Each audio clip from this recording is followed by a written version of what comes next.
સવાલ આપણે લઈએ ગોપાલનો આવી રહ્યો છે અને એમણે પૂછ્યું છે ઇરકોનમાં બાય કરી શકાય કે નહીં. તો ઇરકોન માટે કુશલજી આપણે ગોપાલભાઈને કઈ રીતે સલાહ આપીશું? યુનિકોર્નમાં મારો અત્યારે વ્યૂ પોઝિટિવ છે.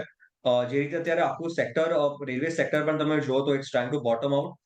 એમાંથી મને લાગે છે જે રીતે ઇરકોનમાં મૂવમેન્ટ આવી છે એઝ કમ્પેર્ડ ટુ પિયર્સ એ ઘણી સ્ટ્રોંગર છે. તો રિલેટિવ સ્ટ્રેન્થ પણ ઘણી સારી છે. એટલે ડેફિનેટલી આ કાઉન્ટર મને લાગે છે અહીંયાથી બાય કરી શકાય છે from a short term point of view. તમે કરંટ માર્કેટ પ્રાઇસથી બાય કરો ફોર ધ ટાર્ગેટ ઓફ 254 અને સ્ટોપ લોસ આવે છે 219 નો. ઓકે, તો 219નો સ્ટોપ લોસને તમે અહીં આગળથી ધ્યાને રાખીને ઇરકોનની અંદર પણ બાય કરીને ચાલી શકો છો. ટાર્ગેટ પણ તમને જણાવ્યા છે તો એનો ખાસ અહીં આગળથી ખ્યાલ રાખીને ચાલી શકો છો. તો ટાર્ગેટ 254ના ઇરકોનમાં ખરીદારી કરીને તમે ચાલી શકો છો. તો આ